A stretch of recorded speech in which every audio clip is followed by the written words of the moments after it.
اس کا قرآن بھی محفوظ ہے اور نبی پاک صلی اللہ علیہ وسلم کا فرمان بھی محفوظ ہے، آپ کی اداؤں کے ساتھ محفوظ ہے۔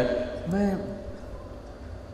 ایک آپ کو مثال دیتا ہوں، اگر ہمارے نبی پاک صلی اللہ تعالی علیہ وسلم کے چلنے کا انداز کیا تھا، اگر ہمیں یہ معلوم نہ ہوتا تو کیا فرق تھا؟ کوئی جنت جہنم کا مسئلہ تو نہیں ہے نا، لیکن میں قربان جاؤں ان صحابہ پر اور ان کے شاگردوں پر، ان کے اگلے شاگردوں پر، یہاں تک کہ جنہوں نے میرے نبی کی چال بھی ہم تک پہنچائی۔ میں آپ کو ترجمہ بتا دے، یمشی تکفیا ویقارب الخطا، آپ تھوڑا کندھے جھکا کے چلتے تھے اور پاؤں چھوٹے رکھتے تھے، کھلا پاؤں نہیں، ایسے نہیں، قریب، پاؤں چھوٹا، کندھے جھکے ہوئے، گردن آگے تھوڑی، اور چال میں تیزی، اتنی تیزی تھی کہ صحابہ کو ساتھ دوڑنا پڑتا تھا۔ آپ چونکہ آپ کے نیچے زمین سکڑتی تھی، تو آپ ایسے چلتے تھے اور وہ پیچھے بھاگتے تھے۔ آپ کے دیکھنے کا ہمیں انداز معلوم نہ ہو تو کیا فرق ہے؟ لیکن میں قربان جاؤں جو کہہ رہے ہیں جل نظرہ الملاحظ، اب یوں دیکھتے تھے، یوں ایسے نہیں دیکھتے تھے حیا کی وجہ سے، بلکہ یوں دیکھتے۔ کبھی کبھی ایسے ہوتا تو پھر ایسی تجلیات اور آنکھوں سے نور نکلتا کہ سارے صحابہ یوں ہو جاتے۔ صرف 2 آدمی آپ کو دیکھ سکتے تھے، صرف 2، ایک ابو بکر اور ایک عمر، بس۔ یضحکان الیہ ویضحک الیہما، دونوں آپ کو دیکھ کے مسکراتے اور اپن کو دیکھ کے مسکراتے، باقی کوئی آپ کو آنکھوں میں آنکھیں ڈال کے دیکھ نہیں سکتا تھا، جنہیں آپ کی نظر شرم و حیا ایسے تھی۔ کوئی آپ کو ادھر سے بلاتا، مفتی حامد صاحب مجھے کہیں مولوی صاحب تو میں اتنا ہی کروں گا، اس تو میرے کول بھی نہیں ہمت، مولانا ارشاد صاحب کہیں جناب مولانا صاحب، اتنی میری طاقت ہے۔ لیکن جب میرے نبی کو دائیں سے کوئی بلاتا تھا یا رسول اللہ، تو اب یوں نہیں کرتے، اب یوں کرتے تھے، پورا مڑتے تھے اس کی طرف، پورا سینہ سے سینہ ملاتے تھے۔ ادھر سے کسی نے کہا یا رسول اللہ، تو اب یوں نہیں کرتے، اب یوں کرتے تھے پورا۔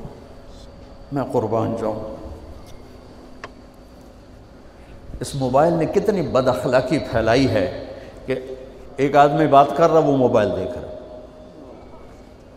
اور خاص طور پر والدین سے کہہ رہا ہوں، اب چھوٹا بچہ آئے اور اسے تم نے توجہ نہ دی، یہ گھروں میں 99.9% بلکہ 100% ہو رہا ہے، فون پہ لگے ہوئے، چھوٹا معصوم بچہ ماں سے بات کر، وہ فون پہ لگی ہوئی، ہاں ہاں بول کیا نا، سن دی پئیاں بھوک نہیں۔ آپ نے ذبح کر دیا۔ عربی کا لفظ ہے توجہ فرمائیں، یہ لفظ عربی کا توجہ فرمائیں کا مطلب ہے، یہ توجہ کی تا ہٹاؤ تو نیچے سے وجہ نکلتا ہے، وجہ چہرے کو کہتے ہیں۔ توجہ فرمائیں کا مطلب ہے بوتھا شریف میرے ال کر، میری طرف چہرہ کر کے بات کر۔ میرے نبی جب کسی سے بات کرتے تھے، سینہ بھی اس کو دیتے تھے، چہرہ بھی اس کو دیتے تھے۔ جب آپ غمگین ہوتے تھے کیا کرتے تھے؟ اب داڑھی پکڑ کے یوں بیٹھ جاتے تھے، یہاں ٹیک، اس کو نیچے، اور یوں پکڑو۔ تھوڑی دیر کے بعد سر پہ ہاتھ پھیرتے اور پھر یوں فرماتے۔ یہ میرے نبی کے غم کی نشانی تھی۔ آپ کسی دکھ میں ہیں، کسی غم میں ہیں، سبحان اللہ۔ جب آپ کسی کو بلاتے تھے تو ایسے نہیں کرتے تھے، ایسے کرتے تھے، پورے ہاتھ کے اشارے سے، ایسے انگلی اٹھانا عیب ہے، یوں کرتے تھے ایسے۔ جب آپ محفل میں بیٹھتے تھے تو چوکڑی مار کے بیٹھتے تھے۔ اتحیات صرف نماز میں آپ کی ہے، باقی آپ چوکڑی مار کے بیٹھتے تھے، اور پوری محفل میں ٹانگ نہیں پھیلاتے تھے، چاہے کتنی لمبی مجلس ہو جائے ٹانگ نہیں پھیلاتے تھے کبھی بھی۔ عزت دیتے تھے، سامعین جالسین کو احترام دیتے تھے، عزت دیتے تھے، اور دوران گفتگو آپ یوں کرتے رہتے تھے، یوں۔ یہ آپ کی بے ساختہ حرکت تھی، یہ ہتھیلی، یہ انگوٹھا، یہ ہر آدمی میں نا کوئی اس کی جسم کی غیر ارادی حرکت ہوتی، جیسے میں اپنے انگوٹھے کو یوں یوں کرتا رہتا ہوں، یہ میری بچپن کی عادت ہے، مجھے پتہ بھی نہیں ہوتا میں انگوٹھا ایسے کر رہا ہوتا ہوں. تو میرے نبی کی بغیر ارادے کے ہاتھوں کی حرکت تھی. آپ دوران گفتگو یوں فرمایا کرتے، یا آپ کو اوپر کر کے دکھا رہا ہوں، ورنہ آپ یہاں ہاتھ ہوتے تھے اور آپ یوں یوں فرماتے رہے. واہ کیا صحابہ تھے، جو ہر شے ہم تک پہنچا. سبحان اللہ. جب آپ غصے میں ہوتے تھے تو ہماری طرح کوئی وہ اظہار تو ہوتا نہیں تھا، پھٹ پڑے وہ بھی نہیں ہے، ڈانٹ ڈپٹ وہ بھی نہیں ہے. اس کو برداشت کیا ہے، اس کا رد عمل آیا ہے چہرے پر. کیا یہاں ایک رگ تھی جو غصے میں ابھر آتی تھی، وہ ایسے ایسے ایسے ایسے ایسے کرتے، بینہما عرق یدرہ الغضب، تو اس سے اندازہ ہوتا تھا غصے میں. کسی پر اظہار ناراضگی ہے تو ہم تو لان تان کرتے ہیں. آپ کیا کرتے تھے؟ ادھر سے ابو ہریرہ آ رہے ہیں، آپ ان پہ ناراض ہیں اور ان کو بتانا بھی چاہتے ہیں، اور یہ ناراضگی ان کی کسی تربیتی پہلو کی وجہ سے ہے. من تصر لنفسہ لا یغضب لنفسہ ومن تصر لہا. ساری زندگی اپنی وجہ سے نہ کسی پہ ناراض ہوئے نہ کسی کی ڈانٹ ڈپٹ کی. تو جب ادھر سے آ رہا ہے نا ابو ہریرہ اور آپ ان کو اظہار ناراضگی فرمانا چاہتے ہیں تو یوں دیکھا اور ساتھ ہی یوں ہو جاتے تھے. بس ادھر سے انس آ رہے ہیں، آپ ان پہ ناراض ہیں، دیکھتے ہی آپ یوں ہو جاتے تھے. بس یہ اتنا تھا میرے نبی کی ناراضگی کا اظہار کہ آپ لگتا ہے ناراض ناراض. جب آپ خوش ہوتے تھے تو یہ جگہ گلابی ہو جاتی. پہلے بہت خوبصورت رنگ تھا گلابی، لیکن یہ اور زیادہ چمکنے لگتے، اس میں سے نور نکلنے لگتا تھا. اتنی چھوٹی چھوٹی بات، میرے نبی کی کوئی بات چھوٹی نہیں ہے، لیکن جیسے فرض اور ہے، فرض کفایہ اور ہے، واجب اور ہے، سنت موقدہ سنت، یہ ساری ایسے ہی. میرے نبی کا ہر عمل عظیم الشان ہے کہ ہر عمل جنت میں لے جانے کا اور اللہ کی رضا کا ذریعہ ہے. تو چھوٹا تو کوئی نہیں، آپس میں تقابل کے.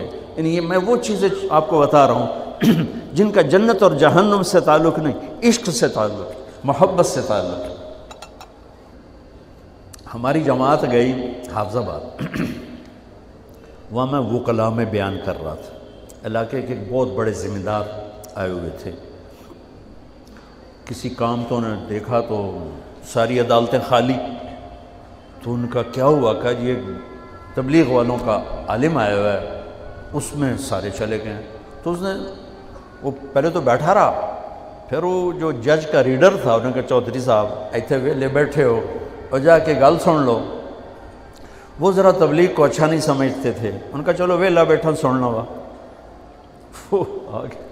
میں اس وقت اللہ کے نبی کے جانور بتا رہا تھا کہ میرے نبی کی 9 بکریاں تھیں، ان کے نام عجوہ، سقیہ، برکہ، ورثہ، زمزم، اطلال، اطراف، غیثہ، قمرہ.